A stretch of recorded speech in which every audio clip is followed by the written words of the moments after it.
Why are we so polarized? Why are we drifting towards violence and civil war? And why are we always bored and in need of entertainment? Answers to all that and more on today's podcast. Hello and welcome back to the podcast, episode number 2. Today we're going to talk about something that doesn't sound interesting, but in reality it is very interesting, and it's going to unlock a lot of the answers to the problems that people are always complaining about, but you never hear the answers to them. For example, why are we so polarized nowadays? Why is it that there's no intelligent discussion anymore? There's just screaming and insults and, insults flying back and forth. And also, why are we always bored? Why is boredom such a big problem? So we're going to talk about a couple of things that actually get to the root of all these. And the reason we're starting the podcast in this area is because I feel like our minds have been tampered with. We've gotten a lot of toxic ideas, you might say, which has hampered our ability to communicate with each other. So I think what we need to do is we need to get these things out of the way first so that then we can communicate with each other in a much more effective manner. So having said that, we're going to talk about 3 points today. Number one is the what I call the stupidity of labeling. Number 2 is moral relativism. And number 3 is the pursuit of truth and the arrogance that can go with it. So let's get on the first one. So first of all, the stupidity of labeling is one of the reasons why we have a lot of very shallow discussion nowadays. So let me explain how this works. And this we've all been doing for most of our lives, but we probably haven't realized it. When you were a baby, if you look at any baby, or if you can remember when you were young, we looked at the world in a totally different manner. The world was full of magic. We were fascinated by it. And yet somehow, a few years later, we're bored. We're always bored. The world is like bleh, right? Where it used to be fascinating. Well, what happened? What happened is we started labeling everything, but we don't understand what a label is. We make too much out of it. So, for example, the first time you saw a tree, you were probably fascinated by it. Rightly so. It's fascinating. Trees are unbelievable, as is everything else in the world. But what happens is, at some point somebody told you, you know what? That's a tree. Nothing wrong with it so far. You've put a name on it. But what happens to our minds, sort of unconsciously, is we say, oh, I know what that is. That's a tree. So now you can ignore it because you think there's nothing else interesting to see there. Nothing worth your time. So you go to the next object. You do the same thing there. And so on and so forth. And after a few years, you're living in a world surrounded by all these labels with nothing behind them except a name. So if you apply this to political discourse, we all see it nowadays. All you hear is people shouting at each other, people dying to slap a label on somebody. What's this guy saying? What is he? Is he a leftist? Is he a right-winger? Is he a Democrat or a Republican or an independent? Is he a communist? Is he a fascist? All these labels. And most people don't even know what these words mean. Okay? They just love putting a label on something, and then you have this sort of reaction in your mind, which is very toxic, which makes you believe that you now know everything about that thing you just labeled. And in the end, all you really know about is the name. So if you take a tree as an example again, you say that's a tree. But have you ever walked up to a tree? Have you ever torn off a piece of bark and seen what's underneath? Have you ever cut a tree down and looked at the rings inside the trunk? Have you ever tried to grind the stump of a tree and found that it is almost impossible because of the unbelievable root systems that exist underground? Nobody thinks about these things. You just think, tree, done. And you move on to the next thing. And you do this with everything. And this is one of the things that's killing us. Why is it killing us? Well, let's run down the list. First of all, it kills our curiosity. right? Because now there's nothing interesting left to know, right? Therefore, it causes boredom because there's nothing interesting left in the world to know, right?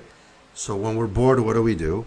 It causes us to seek entertainment and overstimulation. So you've got everybody now scrolling on their phones, looking for their clickbait dopamine hits, right?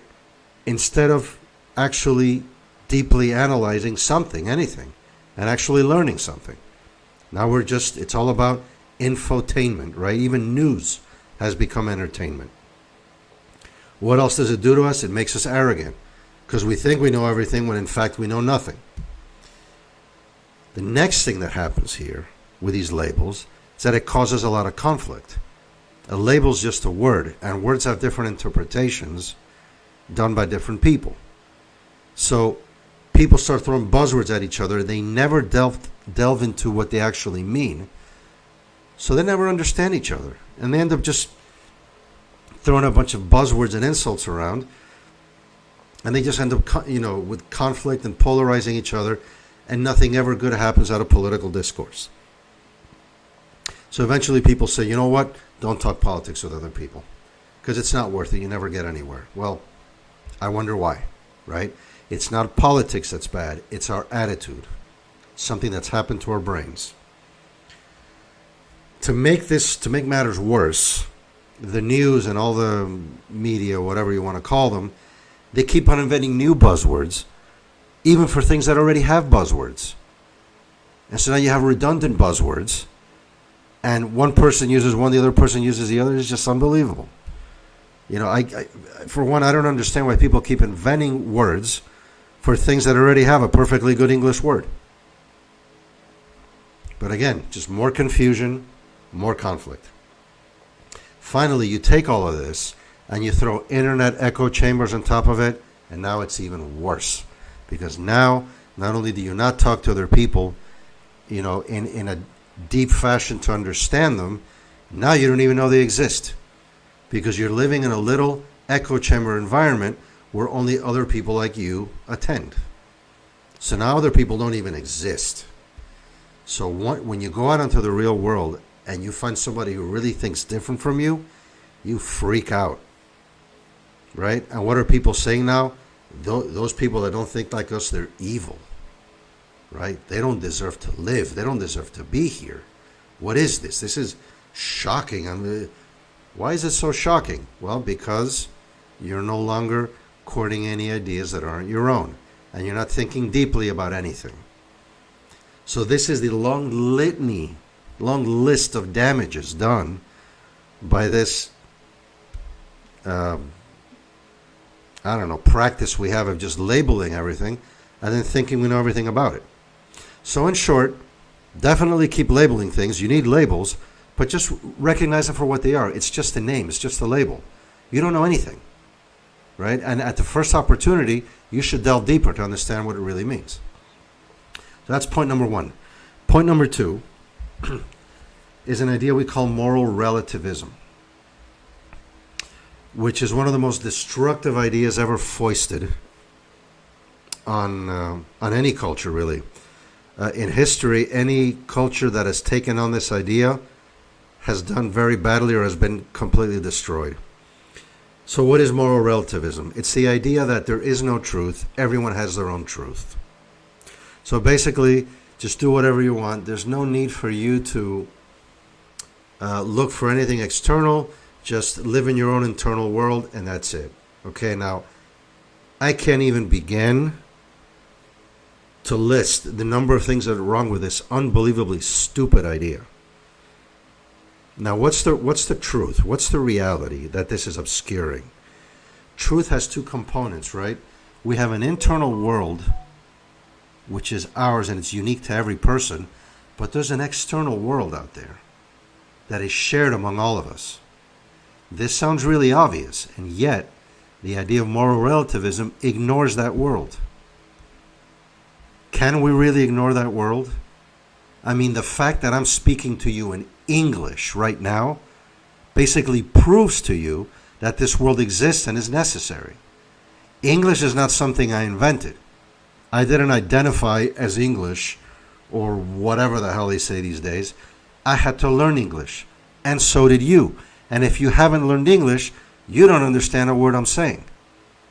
So it is obvious that all of us have to adapt to certain aspects of external reality which we all share. And by the way, this is the part of reality that unites us. And isn't that interesting? That's what they got rid of. That's what they caused us to ignore. And that is what unites us. Because if you and I are out on the street and you turn to me and you say, hey, look, a white car's passing by, I can actually look and say, yeah, you're right. I can understand what you said, and I can say you're right, and then you understand that you and I agree. This is not possible if you only live in your internal world. I would invent my own language. You would invent your own language. And none of us would understand what the hell we're talking about. Right? We would sound either like cavemen who used to grunt before we knew how to speak and just club each other over the head, or we would sound like an insane asylum. Have you ever been inside of an insane asylum? And I'm talking the ones that are really severe. You might see somebody, for example, in one cage who thinks he's a dog. And they have to keep him in a cage because if you let him out, he starts biting people. The guy next door thinks he's a cat. And you got to leave him in that cage because if you let him out, he's going to start scratching people. And another guy in the third cage, nobody knows what's wrong with him, but he keeps slamming himself against the walls. So you got to put him in a straitjacket and put him in a padded room. This is what our society's turning into, folks. When they tell you, just you do you, just you worry about your internal reality, there's nothing else to see here. What do you think's going to happen? We're going to turn into an insane asylum. And isn't that what's happening now? Right? People who are identifying themselves as dogs and cats and octopuses or whatever. Now we have to deal with, when we go out on the street, we have to deal with whatever mental fantasy any person out on the street decides to project to the real world. This used to be totally unacceptable. When we went out to the real world, we had to project our real selves so that we could function as a society. But now, I saw a video the other day of a cop who arrested two teenagers, and he asked for ID, and he gave him like some sort of like a feline cat ID, and he said, yeah, I identify as a cat. Okay, so now the cops got to deal with this nonsense, right? And if you just take this, if you just continue with this and take it to its logical conclusion, we're going to turn into an insane asylum. And this is what's happening. So, how do you fight against something like this? Well, in reality, it's not that difficult, right? There's two parts of reality. There's your internal mental world of imagination, and there's the real world, real physical world. These two worlds are very different. There's a huge line, a huge border in between them that you have to recognize and respect. So, for example, when I was a kid, I used to fantasize all the time about being an eagle, flying over mountaintops and whatever. It was cool. It was amazing, right? And there's nothing wrong with that. That's just a kid being a kid. What's wrong with it is if I climb to the roof of the building and I say, you know what? I'm going to bring my fantasy to the physical world. Now I'm going to kill myself. So that's the line, folks. It's very simple. That's what you tell kids. You want to imagine that you're a dog, you want to pretend? That's fine. Just don't bring it out into the physical world. Don't start dressing like a dog. Don't start acting like a dog in front of strangers who don't know that you're just playing games. So you can be imaginative, you can do all these things, there's nothing wrong with it. But you have to remember, there is, once you cross from the world of imagination to the physical world, there are many hard laws that are inflexible. You can't change your gender. You can't change your race. You can fantasize about it. You can play pretend. You can try to make other people play along, but you can't change any of that. So this is what you need to do. This is where the border is. Right now, let's go a step further and ask why. Why do we have to adapt to an external reality? And how do we know that that exists? Well,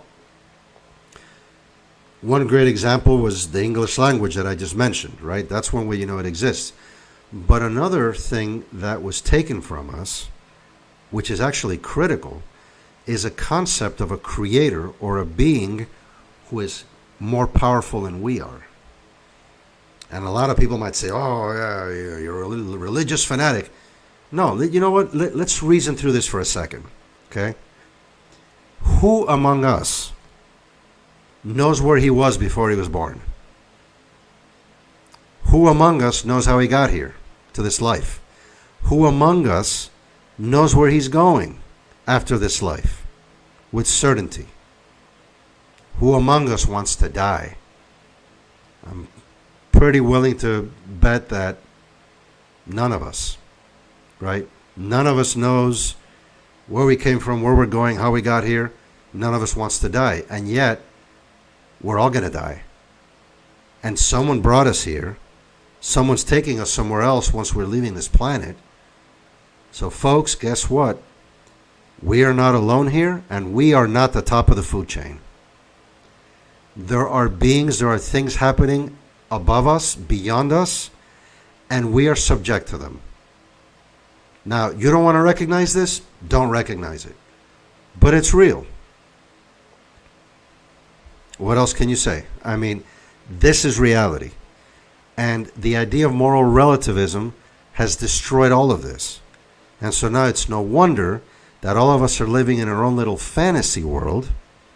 And of course, when we see another person acting out his fantasy world that we know nothing about, there's going to be conflict.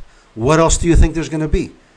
Now imagine the U.S. with 330 million people, or however many we have. Imagine 330 million people, each acting out his own fantasy world out on the street. I mean, where are we going to end up? How else does this end? Unbelievable. So, this is one of the mechanisms by which civilization is destroyed. Because civilization is where people cooperate with each other and help each other. And in order to do that, they have to communicate and understand each other. And all that is being attacked. Barbarism is the opposite. Is where we fight each other. There's conflict. We fight over limited resources instead of producing more so that there's enough to go around. We kill each other. We destroy each other. We make wars. So this is where we're headed, folks. This is why we're headed to a civil war. Just look at all the damage that these ideas are doing. So, that was point number 2. Here's point number 3. It goes without saying, if you need to adapt to an external reality, that means there's a truth out there. And you need to pursue that truth. For example, I had to recognize the truth as a young person that I needed to learn English. Because everybody else learns it. That's how we communicate. So I went and I learned English. So did everyone else. Now we can communicate. That's a truth. Okay?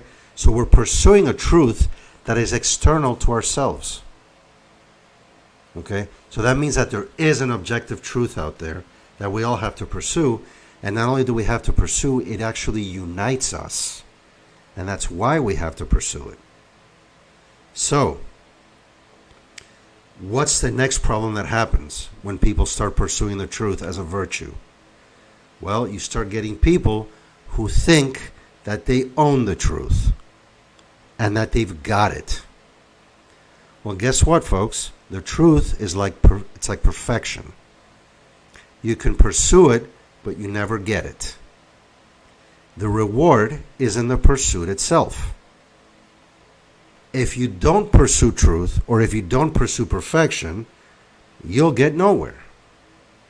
If you do pursue them, you're going to get to a much better state than where you were at when you didn't pursue them, but you're never going to get to perfection or the truth. You might discover certain truths along the way. You might discover certain elements of perfection. You might attain certain elements of perfection. And isn't this what we see, for example, in the sports world or in the business world? This is what everyone's looking for. That moment of perfection, the Olympic athlete who breaks a world record, right? This is what they're all looking for. They're looking for this perfection. So we're all pursuing it, right? And by pursuing it, we get better, although we never actually fully get there. So when people start pursuing the truth and they start to get into their heads that they've somehow got the truth and now they can use it as a club to beat somebody over the head, well, this was the fault that religion fell into many, many years ago. And this is one of the reasons that caused the rebellion against religion. Is that you look at people and say, oh, these holier than thou people who think they've got the truth and nobody else knows what they're talking about, and they have God on their, in their pocket, and it's just a bunch of nonsense, folks. Let's get real here. Okay? We are very, very, very far from the truth. And we have to come as close as possible to it in order to be successful, in order to solve problems. If we don't pursue it, we're going to be mired in a hellish world of conflict, right? And just incompetence and not being able to solve our problems. So this is the third point, is the point of arrogance. What happens when a person starts to think that he knows more than what he actually knows, or that he's better than what he actually is, right? Because this is the definition of arrogance. I mean, if you're good at something and you tell somebody, hey, I'm good at that, you might be cocky, but you're not being arrogant, right? Now, if you say you're good at something, but you're not, now you're being arrogant. And that's a very dangerous place to be. Because sooner or later, reality is going to show you that you're not as good as you thought you were. You're not as knowledgeable as you thought you were. And so we have to be humble. And again, what is humble? What is humility? Humility to me is simply recognizing the level that you're at. It's that simple. And folks, most of us are in a really bad level. We don't know what we're doing. There's many of us who do all this virtue signaling nonsense, and we think that because we do some kind of charity work, that we're all so righteous and whatever. This is such a bunch of bullshit, okay? You want to know how good we're doing? Look at the world. We're sinking into the abyss of barbarism. Okay, and if we don't wake up soon and stop thinking that we're all so high and mighty and whatever, whether you're religious or atheist or secular or whatever, this is a human problem. Everybody's got it. And this is the next thing we have to avoid. So, in summary, 3 things. The fallacy of labeling, okay? Label things by all means, but just realize that all you've done is label it. You don't know anything about it. Number 2, we have to remember that reality has 2 aspects, the internal and the external. We have to take care of both. Right? We have to adapt to the external reality. We also have to take care of our internal reality, our emotions, our motivations. We have to figure those things out. We have to figure out what we want to be in this life, what we want to do, what our talents are, how we can help others. But we also cannot forget about the external reality. It exists, and that is one of the things that's killing us, is that we're ignoring it. That was point number 2. And point number 3 is pursue the truth, yes. Don't ever, ever believe that you're going to get it. Doesn't exist. Okay? Most of us are very far from the truth. And if you don't believe me, just look at the sorry state that we're in, and that should tell you everything you need to know. So this has been part 1 of the Bullshit Repellent Pack. Thanks for listening, and I'll see you on the next one for part 2.